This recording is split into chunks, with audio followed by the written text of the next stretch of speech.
There's nothing like cracking that cellophane and pulling that record out. It just smells great.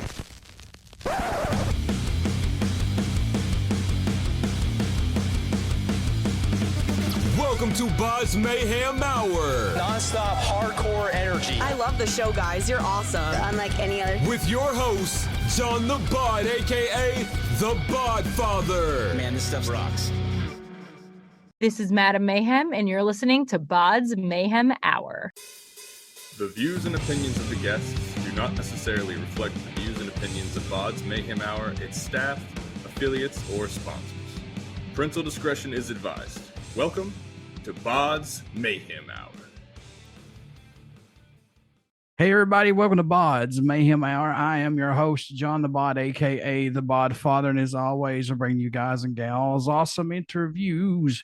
But before I introduce my guest for today's podcast, please get out to YouTube and like and subscribe and click that notification bell to BODS Mayhem Hour, because that would tremendously help me out, and especially with all these great interviews I got coming down the pipe for all you guys and gals out there. So without further ado, my guest today is Madame Mayhem. She has released her single Inside Out, and we're going to be talking to her about all this good stuff. And I remember interviewing her several years ago when she first came onto the scene. I think it was not 2019, maybe I interviewed you. So Okay. back Yeah, up. I mean, years have become a blur to me. I don't even know what year is what anymore. So. I would say so. So how you been doing so far?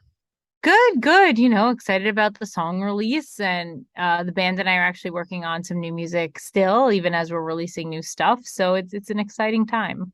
Yeah, but how hard is that for you to say, okay, we're going to sit on this, but we're going to put this one out. We got to put this one out now. Yeah. So this song we were actually sitting on for a while, and wow.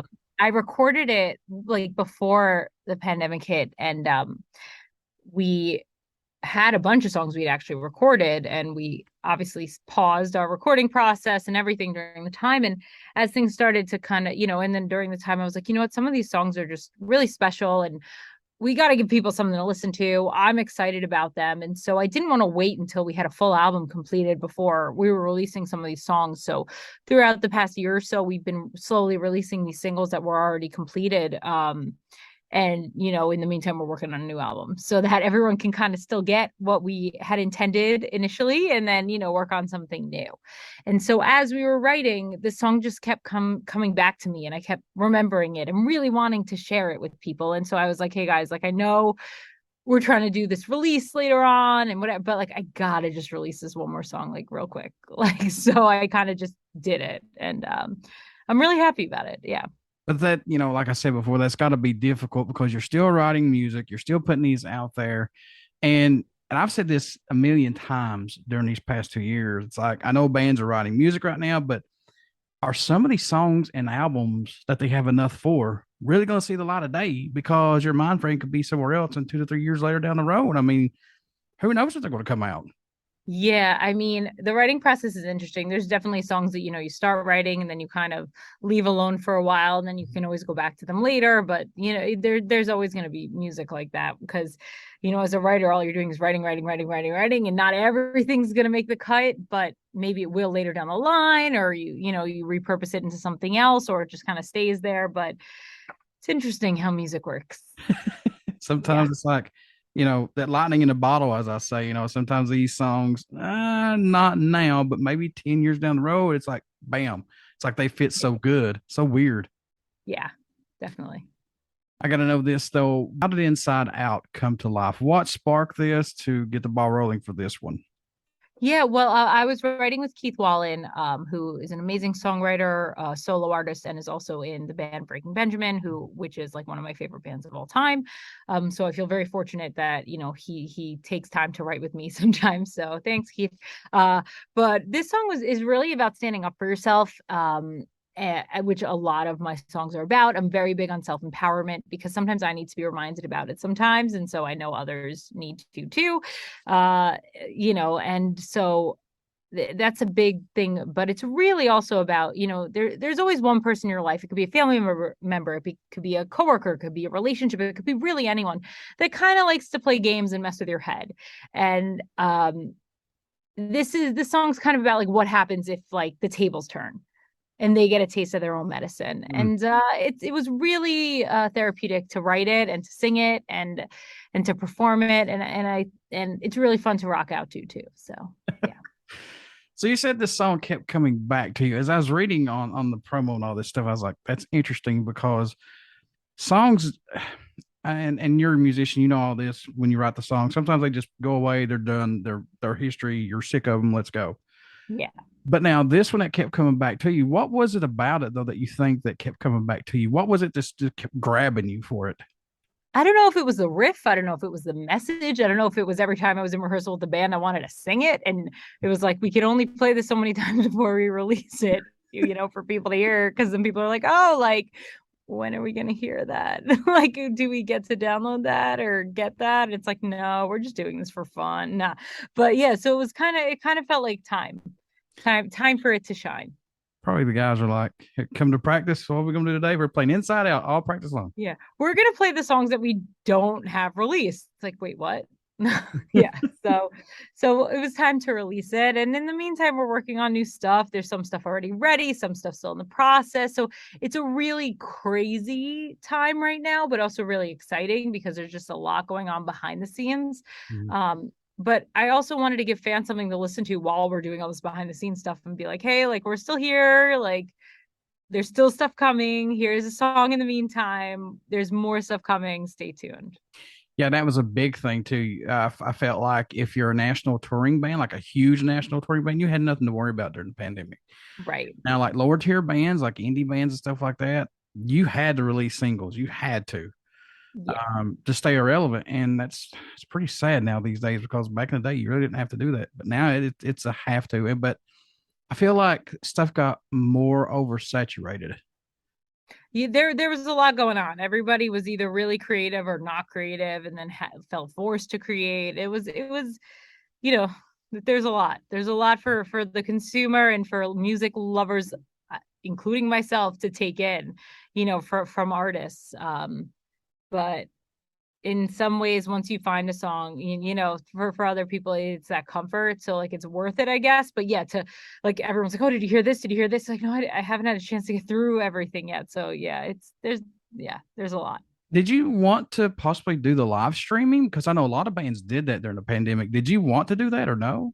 I mean, perform as much as I love songwriting and recording, performing is really my passion ever since I was a kid. So performing the songs that I create is the coolest thing. And then connecting with fans on that level is the best. So live shows face to face is my favorite of all time.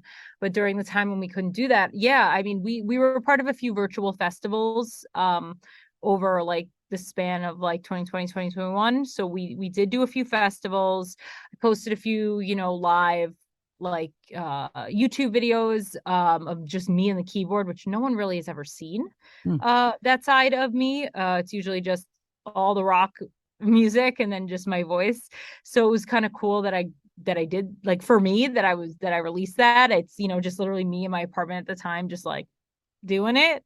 And so I don't think I would have ever done that if it wasn't that situation. So I guess, you know, you get creative. So that took you out of your comfort zone, I'm seeing here. Oh yeah. Yeah, definitely. Is this song going to be just a one-off track, or is this eventually going to be on this upcoming album, EP, whatever you're going to be working on?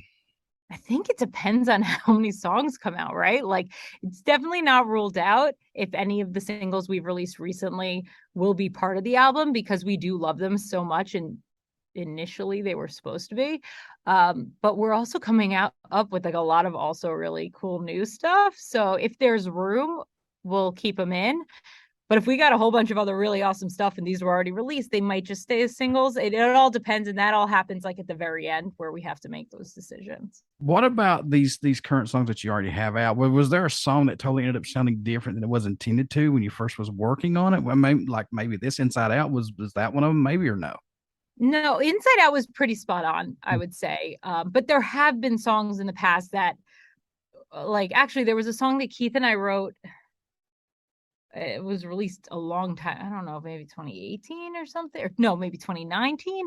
Again, years to me, not not there right now. But my single Broken that I released a while back, when Keith and I had wrote it, it didn't, like, the demo and the final product don't sound like the same song, same lyrics, same, notes and everything. But the producer, who's awesome, Skid, he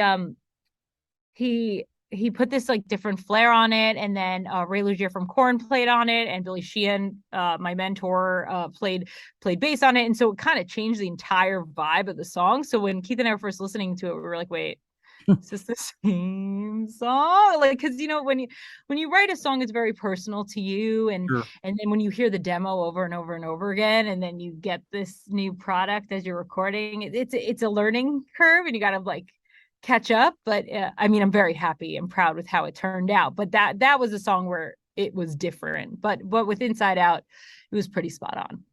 Now, I know you've worked with Keith Wallen many times, but how special is working with him? And does he get something out of you that possibly somebody else may not get working with him? Well, Keith is amazing to work with. He's I'm sure if anyone will tell you, he's a super nice guy, so genuine, really cool. And as a songwriter, you also want to be really comfortable with who you're writing with. Sure. And that, and sometimes you don't always click with that person. There might not be anything wrong per se, but like, it just, it's just not vibing. But with him, everything clicked with our writing and creative process. And he was very, nurturing as to who I am as an artist and what I wanted to say, and to bring out, the messages and the songs that I wanted to do, because we were writing for my specific project. And I think he does that with everyone he writes with, which is really cool, because again, he's his own artist. And so to be able to do that and juggle that, he's a real talent. And I think, I'm fortunate I've gotten to work with him so many times, and I can call him a friend now. And I'm very appreciative to that. But with a lot of the writer, like, obviously, like, once a song is successful, like with anyone I write with, it's important to be comfortable and to be able to say whatever weird stuff you want to say, and like not have judgment, and either they take it or they bring out the best in you. And so he's definitely one of those people, and I've been fortunate enough throughout my career and continuing to do so to be writing with people that do that. So I gotta know this, because you hinted around on this, that you guys are writing songs right now currently as well. So how much have you guys got written right now? And are any of these songs left in the vault from you all that we may see on something that you guys are working on, or no? So there's a lot of new stuff, and there is like a song, at least one, maybe more, that were worked on a long time ago, that we were trying to find the perfect moment, and they never came. And so we're hoping that now soon is the time for that. Nothing's ruled out right now. We're still, in the creative process of it. So there are some songs that are done that we could add to this or release as more singles, or, we don't know yet, but it all depends on what happens with the rest of the stuff we're working on now. I love hearing those stories, because everybody thinks, oh, this album's great, these are all brand new songs, but then you dive deep into it, and like, there may be two songs that's like 20 years old. Right. I don't know if we find anything that old, but for sure. Yeah. Any tracks standing out more to you than any right now that you guys are working on, if you can talk about them? No, they're all really different, which is cool. And that's what I kind of wanted in this. And I think the whole band did too. Like, we obviously want to sound like us. We want to sound like Madame Mayhem. But we don't want every song to sound the same. I've never liked that. And so that's why it's important to me that every song I do sounds slightly different from the next. And so everything's really cool and different. So I don't have one right now that I can think of. You don't want to go 1,000 miles an hour on every single song and every single album. It's the same old, it's going to get boring after a while. It's like everybody gives Metallica crap. It's like, I mean, do you really think those guys want to go 1,000 miles an hour until they're 87 years old? Every album's going to sound the same. They're going to be like, no, this sucks. Right. So for you, what do you find that's so special about creating a song? What is it about it that when it comes to life, what is it that grabs your attention that you just love about it? Well, besides like the musicality of it, I would say the most important thing is the messages and how much I relate to what I'm writing. And then the real impact comes from when I get to perform it live, and then I get to meet fans or other music listeners after the show, and it meant something to them, whether it was the same message I was thinking of when I wrote it. It doesn't have to be. That's the beauty of music. It could be, you can relate to it however you want, even if that's not what the song, was initially written about, which is so cool. And so those kind of moments that I've had where people have come up to me and been like, this got me through a really tough time. And it was like, well, this also got me through a really tough time. So like, we are now connected. And that's really the coolest thing. But does that take you back though a little bit that somebody, like you said, can take a song that has a total different meaning than what it's written about, and they use it as their anthem? Yeah, it's amazing. It's really strange. Something in the beginning, like when that started happening, I was like, oh my God, really? Like, that's so cool. Like, thank you. Like, and it still gets like that. Like, I'm so excited to meet my fans more than they're probably excited to meet me, just because they're the reason I can do this. And so, and when someone can relate to you, the stuff that you're writing about, that means you're not, like, for me, I'm not alone then. Okay, I'm not the only one who's dealing with stuff like this. Even if it's a different message, it's the same feelings and it's the same angst. And so even if it was a totally different scenario from totally different, background, walk of life, whatever it is, if you can relate to that song, then we are connected. And that's it. And here's the beautiful part that I love about this, man, is like, you had your bands that made you feel like you were important. You had bands that made you feel like you knew them, you were your friends with them, you know what I'm saying? And now you're doing that for somebody. It's so weird. It's really cool because it's been my dream my entire life. So it's amazing.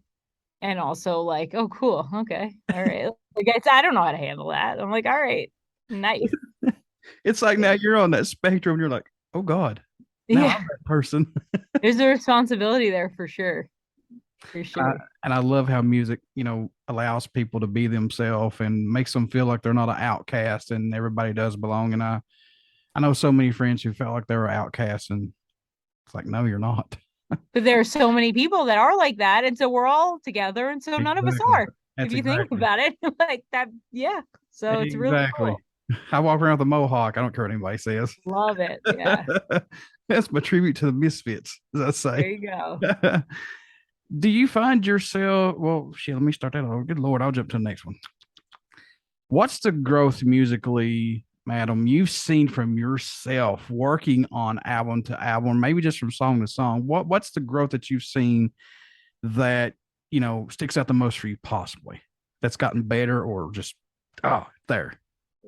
I think my strengths as a writer improve every single time. Like, whether it's easier for me to get into the session and create, whether it's, the product, whether it's whatever it is, because, you're learning every time you're doing this. And especially because I write with so many people and I'm excited to finally be writing with my band as a whole right now, but like, I wasn't doing that before. And, I'm, also co-writing with other people just because I love to keep it fresh and to learn. And so I learn every time. So always my newest thing is the best thing for me, how I feel. Not that I'm not still obsessed and in love with what I've done, like from my very first song, but it's different. And I think also, like changing the style slightly, like I'm still a rock artist, but like changing the style slightly throughout each album is important too. And kind of playing and seeing how far we can go and what we can do. And I think if you listen through all my songs from beginning to now, like there's definitely an evolution there. And I think it's huge. And hopefully continue. Do you ever go back and listen to your previous albums and go, okay, I want to change this and do this on this new album. I want to do this differently? I try not to overanalyze it because it's already out. So if I'm like an anxious person and I tend to overanalyze a lot. And so if I start getting into that mode, we're in trouble. But sometimes I don't know, like someone else who I'm with will play an old song of mine. I won't go like, hey, let's listen to my discography right now. I don't do that. But if someone else is listening to it, like a family member or something, I'll listen to it and I'll be like, oh yeah, like if I did that song now, it wouldn't be the same. It would be totally different. That's for sure. Yeah. Oh, you talked about this just a little bit. What do you hope everyone takes away while listening to this new song or just any of your music in general? What do you hope they get from it when they start listening to it? Well, I hope that they just enjoy, because you just want to love the music you're listening to, right? So love, rock out to it, enjoy it. If you don't want to think too much about it, don't, and just rock out. So that's A. But B, if you can relate to it in whatever way, it makes it even more meaningful, I think. And if it helps in any way to help you feel better, to help get, your anxiety out, like just to know that you're not alone and other people have people in their lives that treat them similar, it's, just knowing that we are all stronger than we know. And that is like one of my biggest messages. And I need the reminder a lot. I say it a lot to other people because I genuinely think that that's true.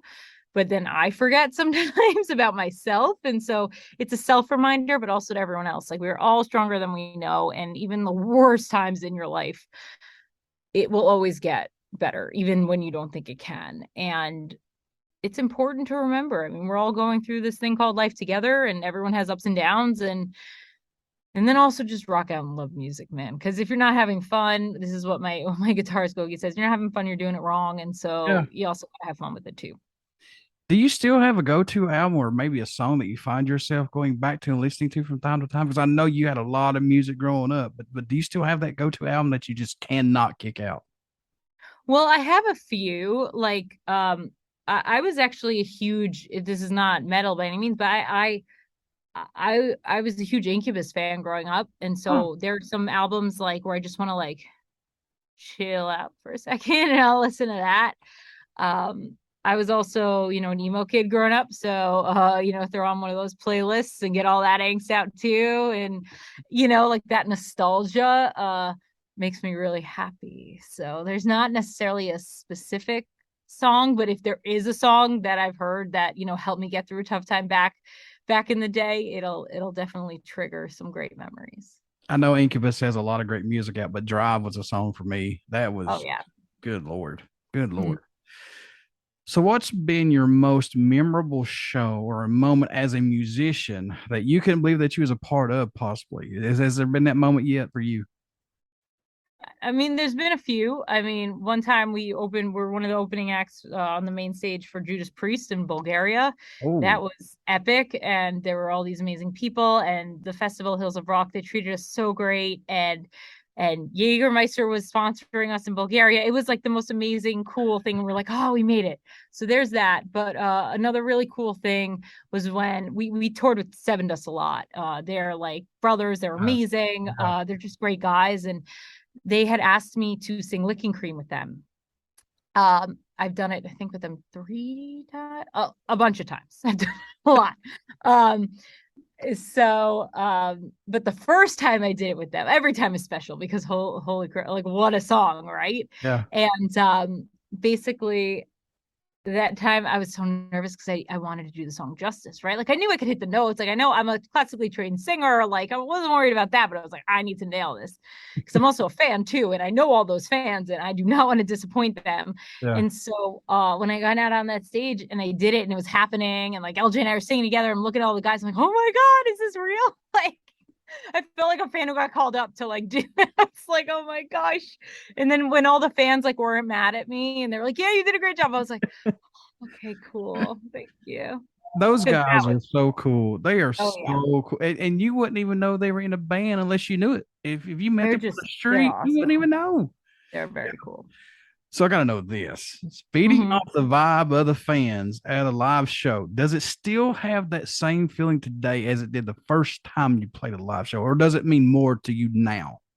I think it's just always the most amazing thing in the world. It could be 10 people. It could be 10,000 people. That energy is amazing. That again, as I mentioned earlier, like live performances where I thrive, and that's what I love. And the stage is my home. And so there could be one person out there, I don't care, but like I am connecting with you whether you like it or not, right? Like I'm still going to do it. And so I think it's so important and it's so magical. And it's really the whole reason any of us do it, I think. I mean, at least for me. So yeah, it's like the number one thing. At least you didn't have to play a nursing home like I know one band who did. You never know though, you can play stuff like we've played all sorts of places and our job's not over yet. So never say never, man. These guys play death metal, and I was like, "Oh no!" Was it successful? I hope it was. No, it was pretty bad. Aww. They were actually eating and like all food come up and everything. And when they started, it was pretty horrible. Oh gosh! I'd look away. All right, Madame, how can folks stay in touch with you? Buy this new single, all your new stuff. How can they do this? So we have our website, MadameMayhem.com. That's Madam with an E at the end. So MadameMayhem.com. And on there, you can check out all of our discography. You can click spot anywhere you can stream or download music, whatever you use, whether it's Spotify, Apple Music, whatever it is. Please follow us. Please, I don't know, save however it works. I don't know. Just listen to it, rock out to it. For some reason, it helps us. For whatever reason. Again, I'm a musician first, so I don't understand how any of this stuff works, but definitely check out wherever you listen to music. We do also still have some, actual physical CDs if you need, but all of the singles are streaming right now, especially our new song Inside Out. On YouTube, it's Madame Mayhem Official. On social media, please say hi, Madame Mayhem on Instagram, on Facebook, Mayhem Official on Twitter, and Madame Mayhem Official on TikTok. I just started that. I know. And just make sure to say hi everywhere. I run the pages for the most part. So it's usually me 90% of the time. And I try my best to, respond to everyone if I can. So just give it a shot. Say hi. I love to connect with people. So yeah, just keep up and all tour dates, things like that. It's all going to be on our website. That's your number one thing. And you can subscribe to our email list there, and you'll get all the information and behind the scene content and, discounts on stores and all that fun stuff. Look out, folks. She's hit the TikTok world, as I call it. TikTok. I'm trying. I don't hard. All these social media platforms that you got to be part of. Everybody's hounding me, but you could go on TikTok. I'm like, I know. I love connecting. Don't get me wrong, because again, the live shows are my favorite because you connect with fans, and so when you're not on tour, it's great to connect through social media. But the pressure that it forces artists, it's like, oh, I got to make a TikTok instead of writing a song. It's kind of dumb in my opinion. But I'm trying my best. That's all you can do. That's all you can do. That's it. Before I let you go, would you care to do a promo for my show? Sure. This is Madame Mayhem, and you're listening to BODS Mayhem Hour. Everybody stick around. We got some great stuff coming up, and you only hear these interviews right here on BODS Mayhem Hour. Please get out and check out our Facebook page. It has a podcast link and a YouTube link. And again, subscribe to that YouTube link. Better yet, go do it. Go subscribe to the YouTube link, hit the notification bell, keep up with me because I got all kinds of stuff coming up, contests. I don't know about you people sometime, I don't know. But anyway, get out and check out Madame Mayhem. Check out all of her stuff. This new song, Inside Out. I'm telling you, she's a great artist. She's got some great music out there. You won't be disappointed.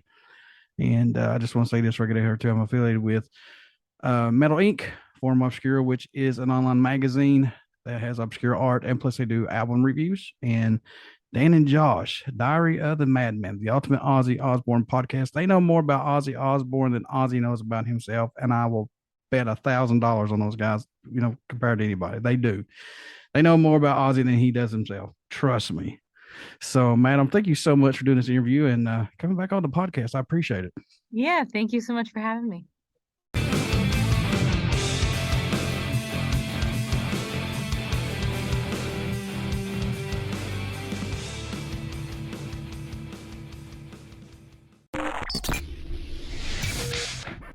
You're listening to BODS Mayhem Hour. Follow us on Facebook, Twitter, and Instagram.